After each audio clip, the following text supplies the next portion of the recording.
Hello, and welcome to my Impact Wrestling review, or pretty much the go-home show before Bound for Glory this Sunday in Chicago, Illinois at the Odeum Expo Center. I may be going to that show, so if I do not come up with a review by Sunday night, or late Sunday night, or most 9 times out of 10, I will probably do one on Monday.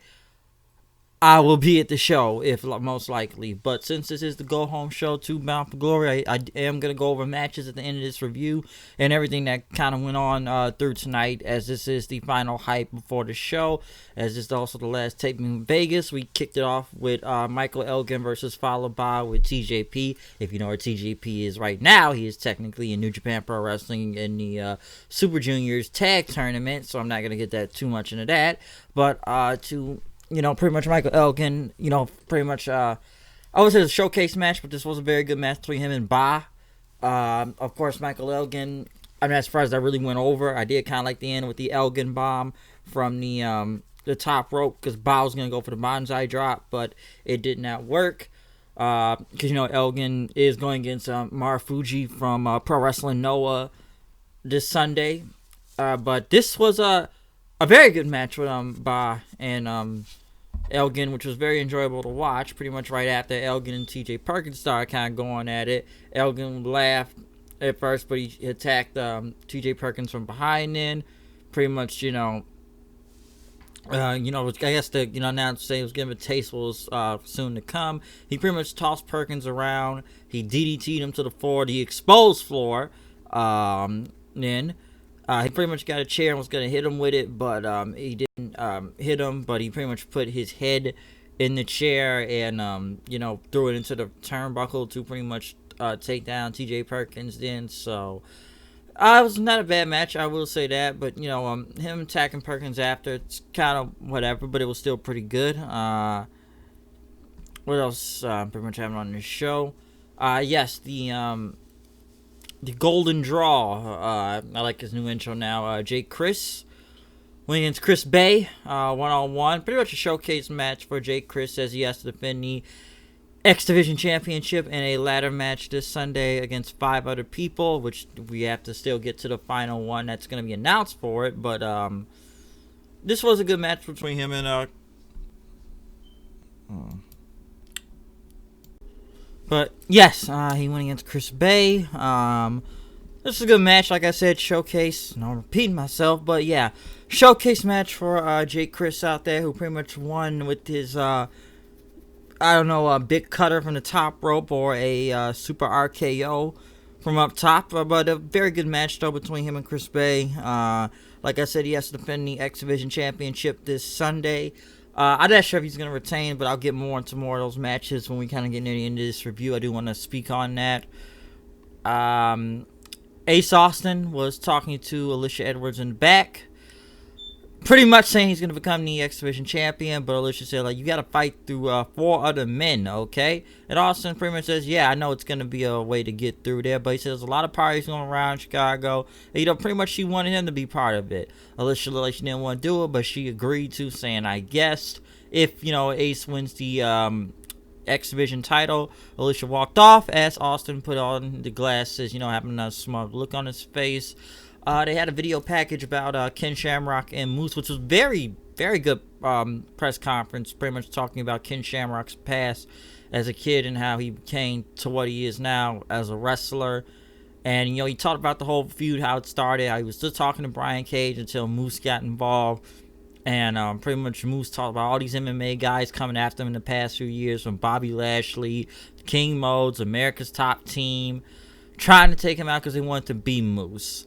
And he pretty much like Shamrock, he thinks he can try to take him, was jealous of him too. Pretty much they didn't show clips, from Moose beating up the guys in Shamrock's gym. As, Shamrock say, you just beating up the boys. Like, why'd you fight the man instead of beating up the boys, huh? They played, clips from the press conference they did a couple weeks ago.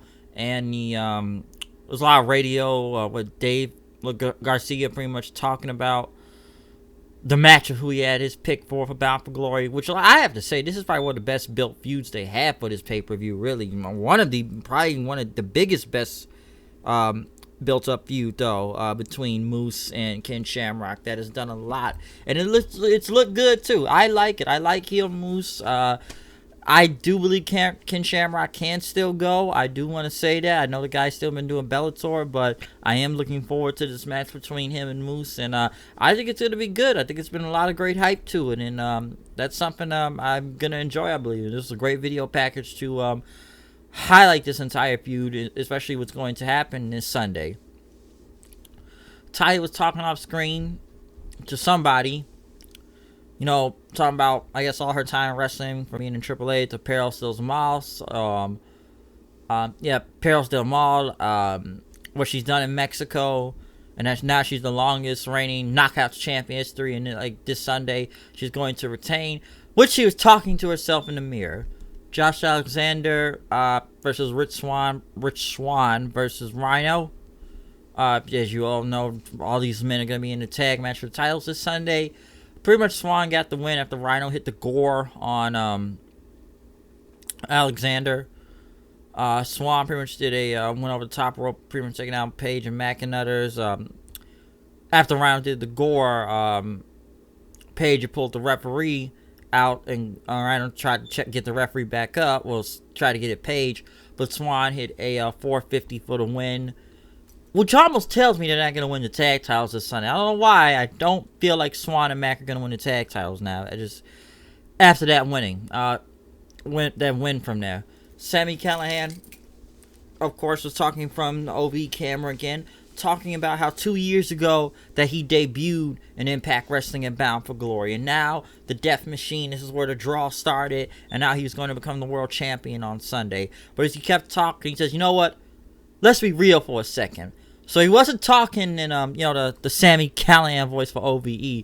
Like he tried to get real, no camcorder, no After Effect video, you know how they do the whole thing. Pretty much, you know, he talked about all his life he wanted to be a professional wrestler. And his family always doubted him and never really believed in him. But he proved them all wrong when he got signed to a major television wrestling company, which was WWE at the time. Callihan talked about how they changed everything about him, and they wanted them to do it their way. So Callihan quit, but he said he didn't fail, okay?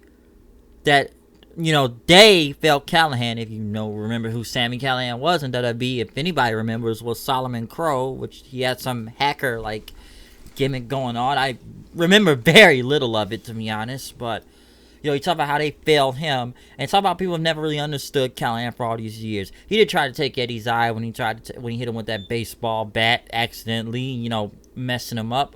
Or disrespect Lucha Libre by taking off Pentagon's mask, or you know, spill his brother, you know, Rich Swann's blood all over the country, and you know, ruin Brian and Melissa's wedding. You know, pretty much he's tried to say he wanted to get accepted and everything, but the more he messes up and everything, he just only tried to play mind games with Cage of what happened a week ago. But you know, Melissa came out and things just got out of hand when he pile drived her in the middle of the ring. And like you're starting to cry. It's all about, you know, you just want to be accepted. One time as the best, he said. But Callihan, he just, you know, he just wanted to know what the world to see of this Callihan. But then again, he says, this is the Sami Callihan you all created, okay? Not the one he wanted to be. You all created this. And he says, sorry, you don't have to cheer him. You don't got to boo him or respect him. But this Sunday at Bound for Glory, he's going to cripple Brian Cage and become the World Heavyweight Championship. And if that's too real for you, you can go fuck yourself. That's pretty much what he said. That was a great promo. That was a lot of hype to this promo. This was great, especially leading it into it. And it was a great promo. I will say this. It wasn't a regular Sami Callihan promo, okay? It like it was for a minute, but it like he just kind of went through it a different direction. And just, you know, okay, I'm gonna be a real, almost like he's trying to shoot with you for a second, then trying to give you the real Sami Callihan than what he's putting on right now with this OVE thing. Pretty much switching him back into, I guess, OVE to say that I didn't create this. You create this Sami Callihan. You made me the way I am. So now that's what's gonna happen this Sunday when he takes down Brian Cage, pretty much. So I am looking forward to that match. But there is one thing I will say too with Brian Cage, though. Why was he on this Go Home show? Think about that. Rohit Raju versus Sabu. I'm surprised Sabu was even part of this taping. Honestly, why was he even get a shot for this ladder match? Like, I don't know.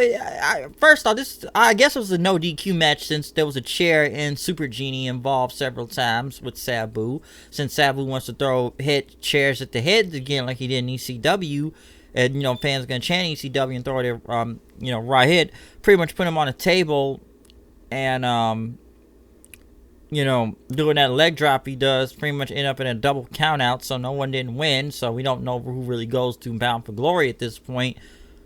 No idea. We got no idea who is going to Bound for Glory in that match. I'm going to get in that ladder match soon enough. But they'll probably add both of them for all I know. That's probably what they're going to do. Add both Sabu and Raju. But I'm just surprised if Sabu was even in this match. That he only showed up for one of these tapings for this match. But I will be surprised if I see this guy tomorrow night in a ladder match.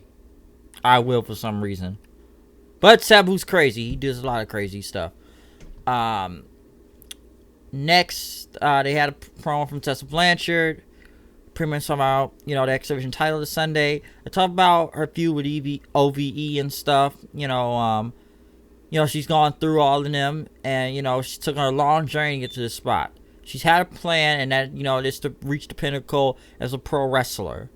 And ever since this journey, since Slammiversary, she says she's going to become the first one to be X Division champion. Because after she takes out Dave Chris, she's coming for Sami Callihan. Could this be option C again if Callihan wins the world title? Maybe, but if so, that's all I could see that happening. No. This battle royale happened.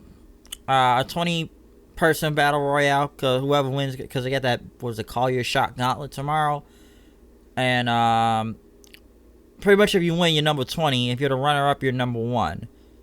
You only saw Eddie Edwards get an entrance. Everybody else that was in this match was from Shira, Havoc, Rosemary, Johnny Swinger, the North, not the North, the Deaners, Reno Scum, I think Rosemary, Jordan Grace. There's not much I can really say about this battle royale. It was funny when Johnny Swinger got eliminated first, but the women attacking him. But from others, Jake Deaner dropping Kiera Hogan as he was grabbing her in the outside of the ring, but decided to let her drop, or Havoc throwing others out of there. Havoc versus Sheer at one point. Rosemary was able to take out Havoc, but I think Havoc came and knocked out Rosemary out of the ring then, which it became Eddie Edwards and Reno Scum. Eddie took both of them out because it was then him and Shira, but they tried to come back, but Shira pretty much did that World's Strongest Slam thing on Eddie, but onto the outside of the ring. So I guess he's number 20, Shira, and Eddie number 1. So I guess they would have keep Shira undefeated but make him look strong as possible. So it's better than him getting eliminated early from this battle royale. But in a way, it's the most logical thing you could think of if you're gonna make this guy look like a big thing and put him in this battle royale this Sunday. As for Eddie Edwards being number 1, I didn't even know if he was even gonna make this pay-per-view, to be honest. But we'll see where this crazy Eddie thing. I wish it ended already, but we'll see where it goes though. As for Bound for Glory itself, I do want to talk about the card for a second though, especially leading to Sunday. Personally, I think I don't want to say they haven't hyped up Bound for Glory enough, because this is their biggest show of the year. I felt like they've been focused more on promoting Access TV than they have promoted Bound for Glory. Now, my negative was they promoted more Bound for Glory, because I've seen hella commercials in the past month for the show, because it's over here in Chicago. I don't know about everywhere else, but I feel like in a way it should be more hype to this show, but I feel like a lot of it's been focused on Access TV. Even the matches, I've only felt like maybe three or four matches have been built up very well that have been the most focused on this pay-per-view. Because this is the card we have right here. We have a triple threat for the tag team titles, RVD and Rhino versus the North versus Swan and Mac. That sounds like a good match. I wouldn't be surprised if the North still retains, but that should be a good match to look forward to, I will say. The Call Your Shot Gauntlet, I don't really know that much about it, whoever is in it, but, whoever wins, they get the championship of their choosing. Five-way ladder match. Jake Chris versus Tessa Blanchard versus Daga versus Ace Austin versus whoever they put in tomorrow night. I don't know, but I don't know. They fight for Rahir Raju and Sabu if necessary. That's gonna be a great match, an insane ladder match if you ask me. Now, do I believe Tessa Blanchard is gonna win? As a lot of people are saying, possibly. And I've just been seeing a lot. They've almost been hyping up like she's going to win this whole match. So, in a way, I would not be surprised if she wins, but I still expect to see a great match out of this. I'd be surprised if Jake Chris still retains though and not have Tessa win, but I feel like so. Oh, Ace Austin, I'm still kind of going with him on the show too. I will say that Ace Austin for the win, so I would say look forward to probably him winning. Taya versus Tennille Dashwood for the Knockouts Championship. Keep the belt on Taya. To what I've seen with the crowd with Tennille, she is not over. Fans, they do not know who she is, or they just are not caring about Tennille Dashwood. Turn her heel, because the face thing is not working right now. And then again, it doesn't really make sense this girl's getting a title shot and hasn't... She just got here, technically, and she didn't really do anything that much to get a title shot that fast. So, I'm going with Taya for the win. The Rascals, who pretty much lose to a lot of people on this show, are going against Dr. Wagner Jr., Aerostar, and Taurus. I guess an interpromotional match there. I'm not saying it's going to be bad, but it's like, come on, the Rascals have lost more than they've won lately. Why are they in this match? Michael Elgin versus Naomichi Marufuji. That could be the show still. I am looking for that match. I wish they would have hyped that match more and more, but they really haven't. Or we could have heard from Marufuji. We mostly heard from Elgin, or the matches to be shown of how he says he's going to hurt Marufuji. But that still could be great. I just wish there was a lot more hype to it. Ken Shamrock versus Moose is probably one of the best built matches out of this entire show, and one of the ones I am looking very forward to, and I think it's going to be very enjoyable, hopefully, with Shamrock and Moose. But they have built this up very great. I have enjoyed the build for it between both of them. I know Shamrock didn't come till later, but between Moose, now Moose just beat up random guys and showing up threatening, Shamrock's friends or whatnot, or the people in his gym. I thought it's been great, and I'm still looking forward to that. Brian Cage versus Sami Callihan for the title. I'm going with Callihan. Now, I know you say you can't go with Callihan now because he, pile drived Cage's wife. Which, saying he's got to win, or he's going to look like more of a punk out there. But then again, where was Cage this week, why he didn't show up on the show, especially for the go-home show? I'm going with Callihan because, I'm not saying Cage was best world champion, but we barely saw him. And, that's mostly been due to injuries since, the match he had against Johnny Impact when he won the world title. He did that Spanish Fly. But then he disappeared for a while. He fought at Slammiversary, went against Elgin. But, you're still there, but he kind of disappeared again to his back. And I feel like Cage hasn't been around that much as world champion. Even they've addressed themselves that the guy's become kind of non-existent. I like the guy, but I don't think he's going to retain. I'm really going with Callihan right here for the win.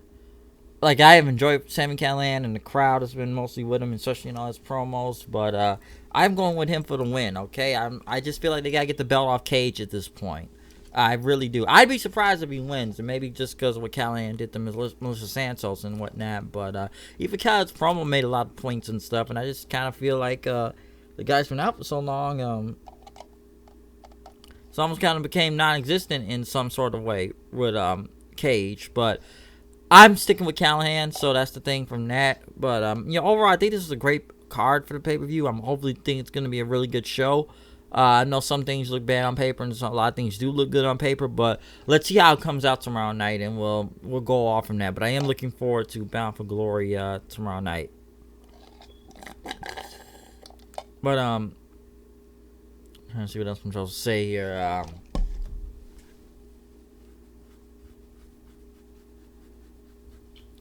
An itch, but other than that, I am looking forward to the show, so check it out if y'all can.